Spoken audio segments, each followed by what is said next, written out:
கெஜ்ரிவால் பாணியில் ஸ்டாலின் மீது பாய போகும் வழக்கு. டெல்லிக்கு பறந்த முக்கிய ஃபைல். அண்ணாமலை செய்த சம்பவத்தால் பறிபோகும் தலைவர் பதவி. வணக்கம் நண்பர்களே. தற்போது தமிழகத்தில் டாஸ்மாக் ஊழல் விவகாரத்தை திமுக தற்காலிகமாக தடை போட்டு தடுத்து வைத்திருக்கிறது. குறிப்பாக டாஸ்மாக் துறையில் நடக்கும் ஊழல் குறித்து சோதனை நடத்தக்கூடாது என்று அமலாக்கத்துறைக்கு உயர்நீதிமன்றத்தில் சென்ற செந்தில் பாலாஜி தடுப்பு தடை கேட்டதால் அதற்கு நீதிபதிகளும் செவிசாய்த்து விட்டார்கள். குறிப்பாக அந்த 2 நீதிபதிகளில் ஒரு நீதிபதி திமுக எம்எல்ஏவின் மகன் என்பது குறிப்பிடத்தக்கது. இதன் காரணமாகவே திட்டமிட்டு அந்த நீதிபதியின் அமர்வில் இந்த டாஸ்மாக் சம்பந்தப்பட்ட வழக்கை செந்தில் பாலாஜி தாக்கல் செய்திருக்கிறார். அந்த அளவுக்கு நீதிமன்றத்துக்குள்ளும் அரசிலும் போய்விட்டது என்பதை இது வெளிப்படுத்துகிறது. என்றாலும் இந்த விவகாரம் வெளியில் தெரிந்தால் உச்சநீதிமன்றத்தின் தலையீடு காரணமாக அந்த 2 நீதிபதிகளுமே டாஸ்மாக் கொடுத்த வழக்கிலிருந்து தங்களை விடுவித்துக் கொள்வதாக அறிவித்தார்கள். அதன் காரணமாகவே கூடிய சீக்கிரமே டாஸ்மாக் வழக்கை விசாரிக்க வேறு 2 நீதிபதிகள் நியமிக்கப்பட உள்ளார்கள். அதோடு டாஸ்மாக் துறையில் 3 நாள் ரெய்டு நடத்திய போது பல அதிர்ச்சி ஆவணங்கள் சிக்கியதாக தெரிவித்துள்ள சென்னை அமலாக்கத்துறையினர், திமுக முதன்மை குடும்பத்துக்கு மிகப்பெரிய அளவில் டாஸ்மாக் ஊழல் பணம் போய் இருப்பதாக தங்களுக்கு கிடைத்த அதிர்ச்சி ஆதாரங்களை டெல்லி அமலாக்கத்துறைக்கு அனுப்பி வைத்துள்ளார்களாம். குறிப்பாக அதில் மு.க. ஸ்டாலின் மட்டுமின்றி சபரீசன் உள்ளிட்ட பலரது பெயரும் அடிபட்டுள்ளதால் சம்பந்தப்பட்டவர்கள் மீது எப்படி அட்டாக் செய்வது, கைது நடவடிக்கை எப்படி எடுப்பது என்று டெல்லி மேலிடத்தில் ஆலோசனை கேட்கப்பட்டு வருகிறதாம். அப்போது டெல்லியில் புதிய மதுபான கொள்கை வழக்கில் ஊழல் நடைபெற்றதற்கான ஆதாரங்கள் கிடைத்தபோது முதல் கட்டமாக கீழ்மட்டத்திலிருந்து தான் ஒவ்வொருவராக விசாரணை வளையத்துக்குள் கொண்டு வந்தோம். அந்த வகையில் முதலில் புதிய மதுபான கொள்கை அதிகாரிகள் விசாரிக்கப்பட்டதை அடுத்து டெல்லி துணை முதலமைச்சர் மணீஷ் சிசோடியாவை விசாரணை வளையத்துக்குள் கொண்டு வந்தோம். அதன் பிறகு கடைசியாகத்தான் டெல்லி முன்னாள் முதலமைச்சர் அரவிந்த் கெஜ்ரிவாலை விசாரித்தோம். அதில் ஏகப்பட்ட ஊழல் நடந்தது நிரூபணமானதால் அவரை திகார் சிறையில் அடைத்தோம். அந்த அடிப்படையில் தான் தமிழக முதலமைச்சர் மு.க. ஸ்டாலின் மீதும் நடவடிக்கை எடுக்க வேண்டும். எடுத்த உடனேயே அவர் மீது கைது நடவடிக்கை எடுக்காமல் கீழ்மட்டத்தில் உள்ள ஊழல் புலிகளை ஒவ்வொருவராக விசாரணை நடத்தி அவர்கள் மூலமாக மொத்த ஆதாரத்தையும் கைப்பற்றி அதன் பிறகு தமிழக முதலமைச்சர் மு.க. ஸ்டாலினை நெருங்க வேண்டும். குறிப்பாக முக்கிய தலைவர்களை கைது செய்யும் போது ஆதாரங்கள் வலுவாக இருக்க வேண்டும். அந்த ஆதாரங்கள் அவர்களுக்கு கீழ் செயல்பட்ட அதிகாரிகள், அமைச்சர்கள் மூலமாகத்தான் கிடைக்கும். அதனால் இப்போது இருக்கும் ஆதாரங்கள் மட்டுமின்றி இன்னும் மேலும் புதிய ஆதாரங்களையும் திரட்ட வேண்டும். மீண்டும் தமிழக டாஸ்மாக் துறைகளில் ரெய்டு நடத்தும் போது அடுத்தடுத்து கிடைக்கும் ஆதாரங்கள் அடிப்படையில் இந்த விசாரணையை துரிதப்படுத்த வேண்டும் என்று டெல்லி அமலாக்கத்துறை சென்னை அமலாக்கத்துறைக்கு உத்தரவு போட்டுள்ளார்களாம். அதன் காரணமாக விரைவில் சென்னை உயர்நீதிமன்றத்தில் டாஸ்மாக் துறையில் தாங்கள் கைப்பற்றிய ஆதாரங்கள் அடிப்படையில் ஒரு மனுவை அமலாக்கத்துறை தாக்கல் செய்ய போகிறது.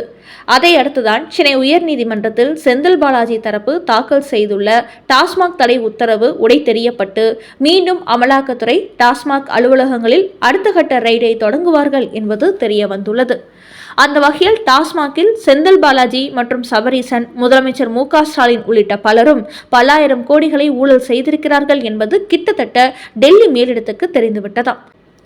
அதன் காரணமாகவே இந்த வழக்கை தொடராவிட்டால் சிக்கல் மேல் சிக்கலாகிவிடும் என்பதற்காகவே ஏதாவது ஒரு காரணத்தை சொல்லி அதை தடுத்து நிறுத்தி வைத்திருக்கிறார்கள்.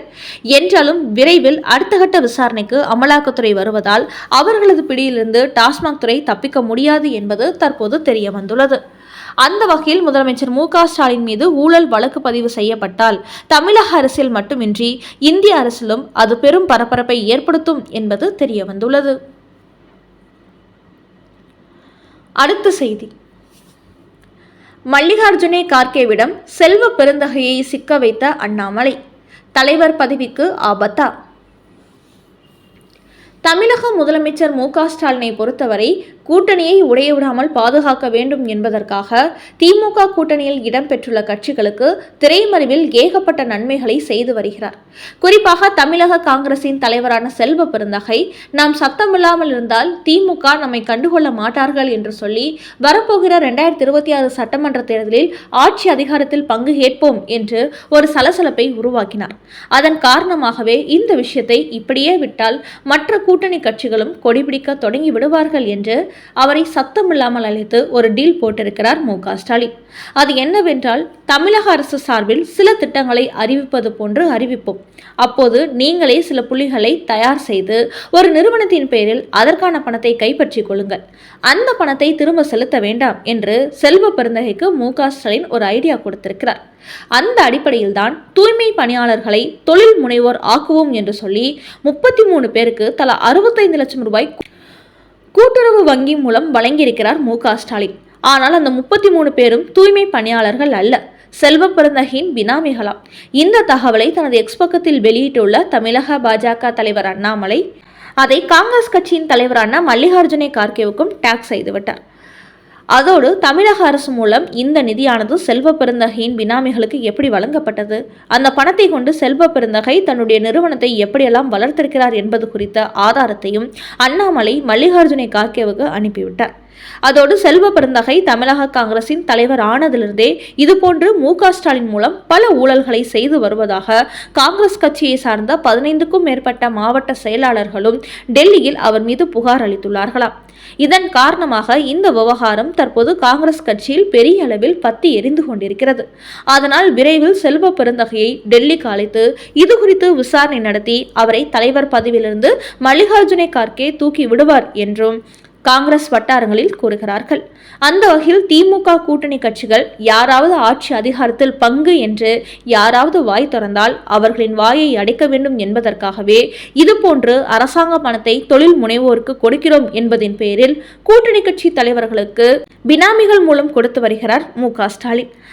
அதனால் இந்த ஊழலில் முதல் குற்றவாளியே முதலமைச்சர் ஸ்டாலின் தான் என்பது தெரிய வந்துள்ளது.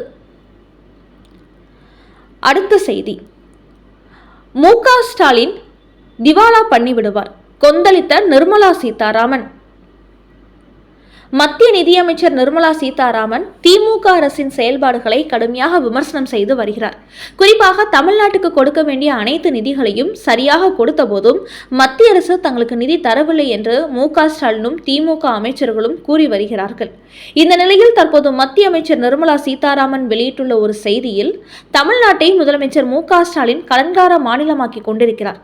கடந்த அதிமுக ஆட்சி காலத்தில் 4 லட்சம் கோடி கடன் வாங்கி இருந்தார்கள் என்றால் இப்போது 8 லட்சம் கோடி கடன் வாங்கியுள்ளார்கள். அதோடு பல புதிய திட்டங்களை கொண்டு வந்து நாட்டின் பொருளாதாரத்தை உயர்த்த வேண்டும் என்பதை விட இலவச அறிவிப்புகளை வெளியிட்டு தன்னை முதலமைச்சர் பதவியில் தக்க வைத்துக் கொள்ள வேண்டும் என்பதிலேயே அவர் கவனமாக இருக்கிறார். இதற்காகவே ஒரு தமிழ்நாட்டின் மீது தொடர்ந்து கடன் வாங்கி கொண்டிருக்கிறார். இப்படியே போனால் தமிழ்நாட்டில் மிகப்பெரிய அளவில் பொருளாதார நெருக்கடி ஏற்பட்டு நாட்டையே திவாலா பண்ணி விடுவார்கள் என்று கூறியுள்ள நிர்மலா சீதாராமன், இதுபோன்ற சமூக நோக்கம் இல்லாத தலைவர்களால் சில மாநிலங்கள் சரிவை சந்தித்து வருகின்றன. அவர்களின் இந்த செயல்பாடு தமிழ்நாட்டுக்கு பெரும் சிக்கலை உருவாக்கப் போகிறது. அப்படி ஒரு பொருளாதார நெருக்கடி உருவாகினால் அவர்கள் மீது நிதியமைச்சர் என்ற முறையில் கைது நடவடிக்கை எடுத்து விசாரிக்கவும் தயங்க மாட்டேன் என்று ஆவேசமாக கூறியுள்ளார் நிர்மலா சீதாராமன். இந்த கருத்து திமுக வட்டாரத்தை அதிரவிட்டுள்ளது. நண்பர்களே, தமிழக டாஸ்மாக் துறையில் ஊழல் நடந்து பல அதிர்ச்சி ஆதாரங்கள் டெல்லிக்கு பறந்துள்ளது. கெஜ்ரிவால் பாணியில் ஸ்டாலின் மீது பாயப்போகும் அதிரடி வழக்கு.